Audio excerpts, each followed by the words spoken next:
Thanks for joining me today. I wanted to bring you on because you wrote a great book on why I just won't get rich.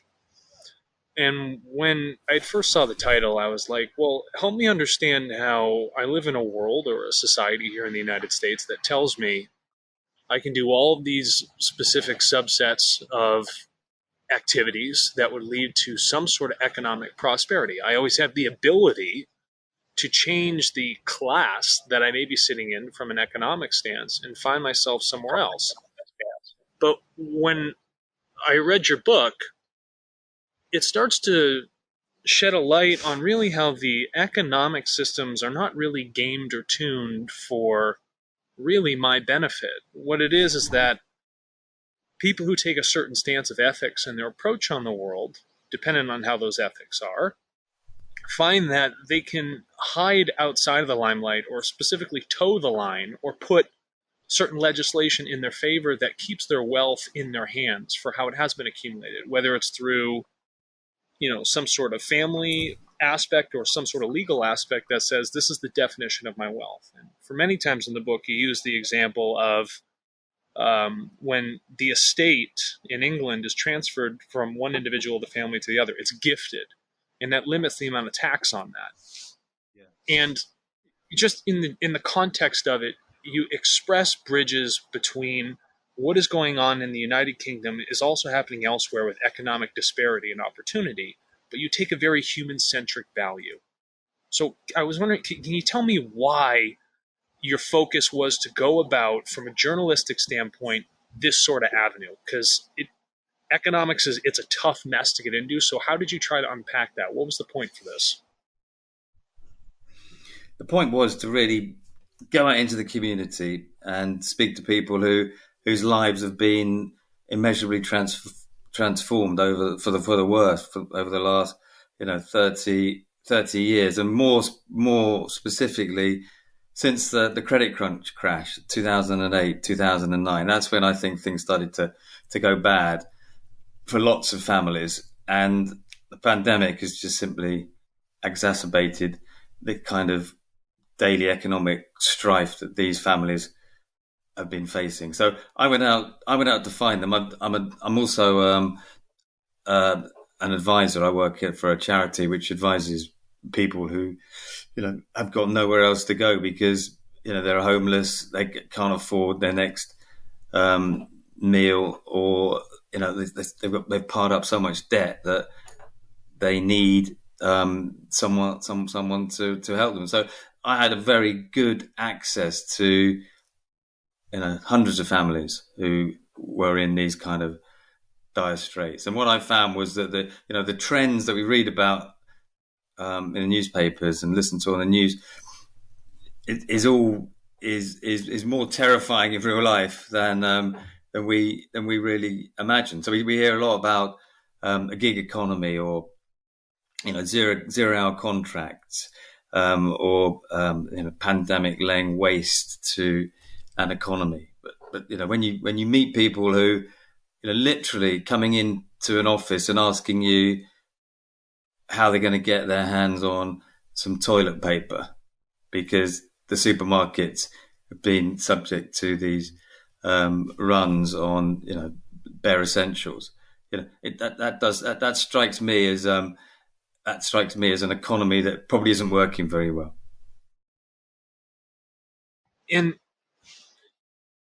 there, it's not this. It's one fact that it doesn't work well, but it's the fact that a lot of people miss the effect of these systems' fragility on an individual's life. One person can say, well, the market crashed, but it'll bounce back. But what about the lasting effects, not of the businesses itself, but the people that are actually integrated into those businesses, the people in the healthcare systems, the people that were selling insurance, people doing the things of that specific nature? It cripples them. And you use those stories so that it lives a lot beyond, beyond the sense that it's not just the dollar value that's lost, but there's a sliver of the human being that's lost at the same time. They don't have the opportunity in their own evolution because they can't sustain the basic needs that they do need to survive, those bare essentials. They can't get to them. So relationships suffer, right? Personalities suffer. Depression sits in. And those are longer, more drastic effects on the quality of life beyond just the fall down and the bounce back of an economy. But people toe on that fragile line constantly because the amount of opportunity and the design of specific systems force them to be in that fragile state. They don't have an anti-fragile nature to them. And I thought that's what was very interesting about the book itself, is that by diving into those lives, it shows that it's not just looking at the financial numbers that come out to say, oh, it's all well and good that, unemployment, it's on the down. But in truth, a lot of people aren't reporting it, or they fall outside of whatever that spectrum of how the government defines the unemployment. And I think these are the things that really require more of that focus, because there's a much larger human element that tends to be missed. Yeah, absolutely. And I think the human stories kind of tell the bigger story. They paint the bigger picture, and the more people I spoke to, the more obvious this was causing. What we found in the pandemic was that people who were, at the back of the queue anyway, because since the credit crunch, since the levels of productivity have badly afflicted your and our economies, these people who were working in these economies suddenly found that they were not just at the back of the queue. They couldn't find the queue anymore. They were almost negated, and it was very hard to even get these people to sort of leave what accommodation they had to come and even seek help. So I think we're still going to get there. I think when the furlough schemes start to unwind, and the reality of just how many people are no longer able to not just find work, but to make any money at all, to put a meal on the table for their families. Once the full figures of these start to be realised, I think we're going to have a rethink. I think politicians will start to ask the same questions that I've been asking about. Has capitalism broken its contract with hard work, and do we need to start reevaluating it? I don't think we need to tear it apart. I don't think we need to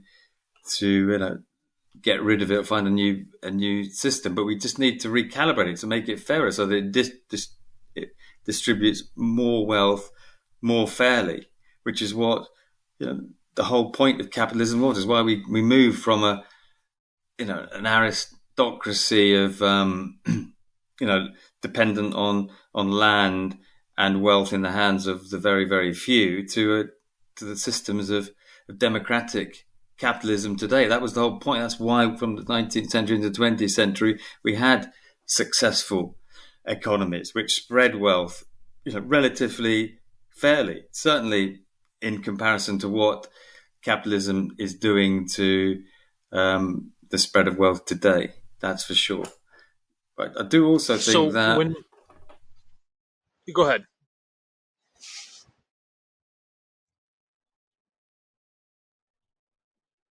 Yeah, sorry. I was just going to say that I do think that it's very short-termism to say that no, you can't extend furlough, or we've got to start getting people back off benefits off the welfare system. We need to claw back the furlough as quickly as possible, because what we discovered in the pandemic was an awful lot of people in society who had jobs which didn't receive much respect from the rest of the community. We now realize these are the key workers. These are the valuable workers who make the economy and the community tick.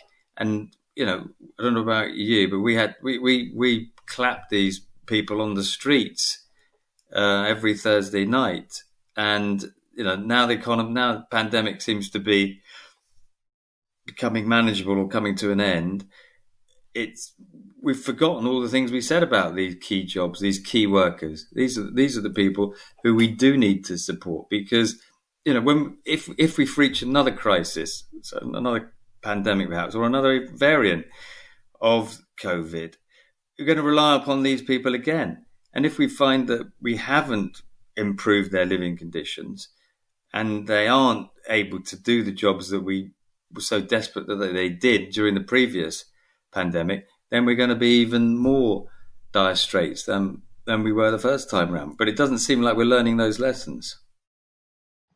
No, I mean, Robert, you know how quickly people forget things. Unless they're constantly reminded of the past or other things in their localized history that they live in. Especially on the island of England itself, they will forget, and people will go back to doing the things they have always done. And so, when you speak about this, there's an interesting aspect around the distribution of the wealth itself. Now, in the United States, there is a massive disparity between those who hold the wealth and those who don't. But there is a growing middle class, but it's a growing lower middle class, and there's still a huge amount of the drivers for our resources and factories and everything else that is currently happening over here within our gross domestic product. But there's always such a backlash when it talks about wealth distribution and taxes, specifically here in the United States. And, I'm not very keen on British culture that much for how that reaction is. But from the way you've looked at the data in other countries that have taken on universal incomes and things of the sort that you spoke about, how is it that you see taxes in the future? Yeah. Is that really the only avenue for that sort of solve? Do you think that that's how it proves itself out, through that sort of nature, for creating more opportunity and making sure that it decreases the fragility of the system by taxing it more? I think we have to grasp the nettle and deal with taxation. Yeah, we need a more progressive taxation. We particularly need to find a way of fairly taxing the people whose assets have grown exponentially over the last 10, 20 years since the last the credit crunch. Because what happened was when we faced our last economic crisis, Western countries, Western economies, yours and ours, we injected lots of capital. The major banks injected lots of capital into the system to try and save the banks, save the economy, keep us all afloat. But what's happened is that this liquidity, this money, has found its way into the assets of the already rather wealthy. So we now know that since then, the assets, we're talking about we're talking about houses, multiple house owning families. We're talking about jets, super yachts, diamond investments. These are the assets that have doubled in value in the last 10 years. And this means that what's happened is the very rich have simply benefited from an economic catastrophe. And it seems to me they're going to benefit, and there's every indication that they will benefit as much from the pandemic as they benefited from the credit crunch. So the disparity between the very rich, we're talking about perhaps the 1% of most Western economies.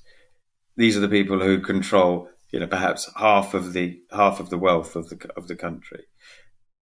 The gap is going to be so great that it's going to be unbridgeable, and people will see. And as you've already, rightly identified, it's the middle income earners who are the ones who simply can't keep up, and the money's being extracted from the economy, invested in these huge wealth assets owned by an aristocratic class, preventing swathes of the middle earning classes to do little more than keep afloat. Really, they're sort of they're tread watering in the economy, while the super rich are living a life of luxury, decadence. So, Robert, you speak with a huge voice for the working class. Now, how do you think the super rich, and I've spoken with a lot of extremely, extremely wealthy people, billionaires, Yeah. how do you think they would feel about the fact that they've spent a majority of their life, and they look at this a lot, sacrificing things, making specific choices to generate this wealth, and then you're saying that we need to tax them more and then distribute that back to people that maybe otherwise never took the opportunity. And I do hear that point a lot.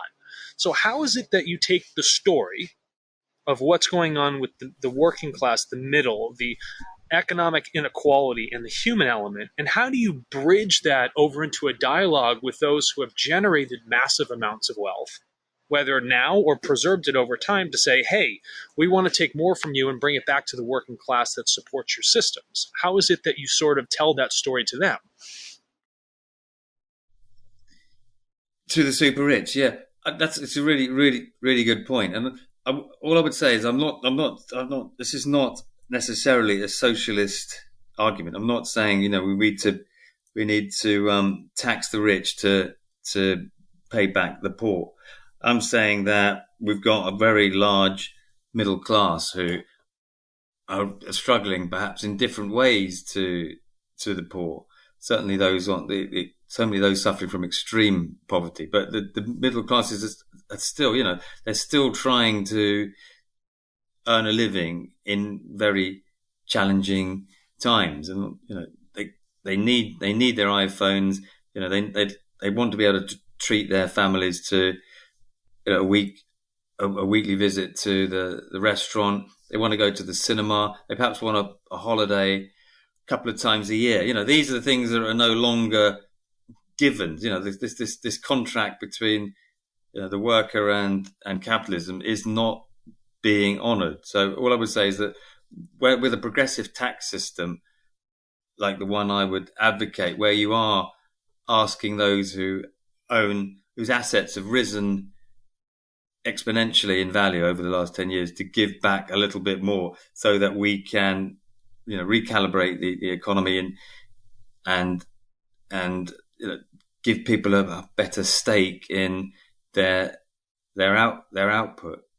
And I think it's interesting you say, Yes. what is their response? They will claim they've worked very hard for the wealth that they've secured, and they deserve to keep it, and they shouldn't be penalised for their good fortune, or perhaps they describe it as their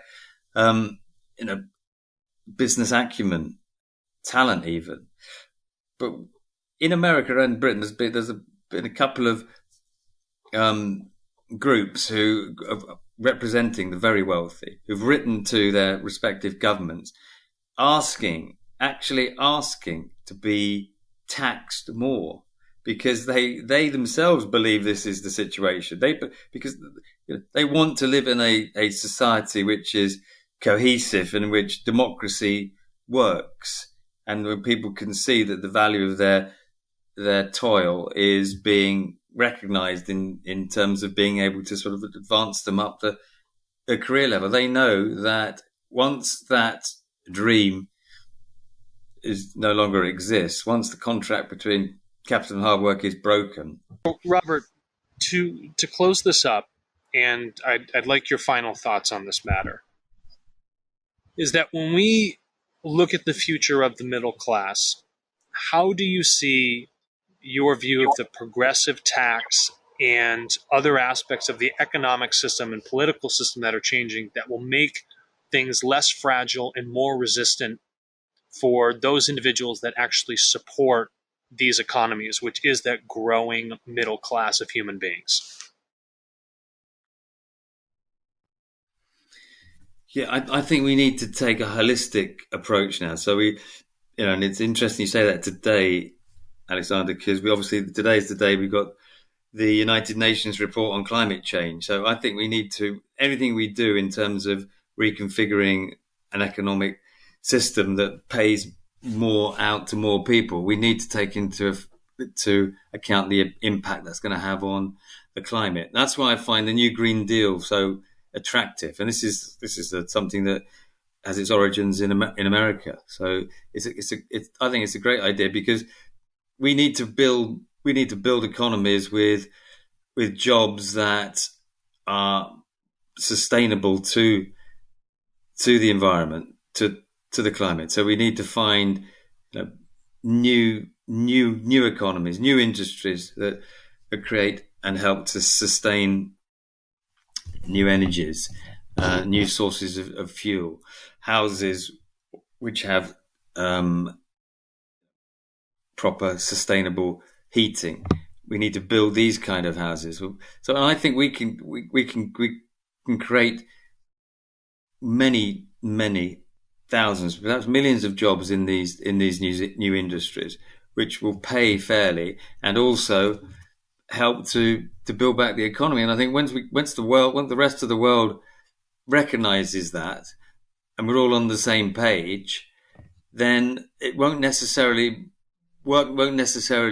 be all about the end product, and perhaps GDP, the gross domestic product of each country, will have a climate element to it, an environment element to it, whereby it's not just what you produce, it's what you produce in the least harmful way to the climate, to the environment. So in that way, we will be bringing in many more jobs to help lots of people who are perhaps losing their jobs through the changing nature of work. And artificial intelligence has meant that there's an awful lot of people working in, say, in insurance, in law, in these kind of professional services, who won't necessarily have as many jobs, certainly not as many well-paid jobs as they were used to in the past. So we need to embrace the challenges of the world economy in the context of the climate emergency we are now facing. And if we can do that, I mean, which is a massive trick to pull off. If we can do that, we will have something worth lasting, worth keeping, and worth passing on to our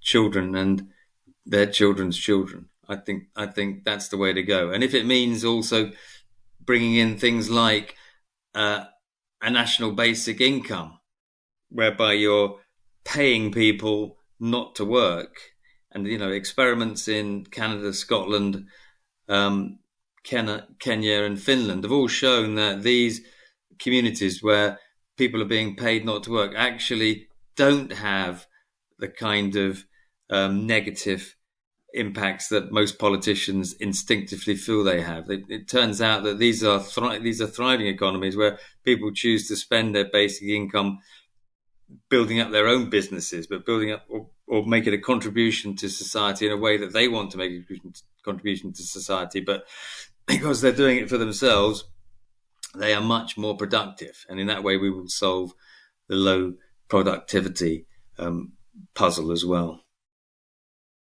Yeah, and I think taking that approach, there's just a lot to be said when we put a focus on the human being, and then how that human being also interacts with the environment of the planet we live on.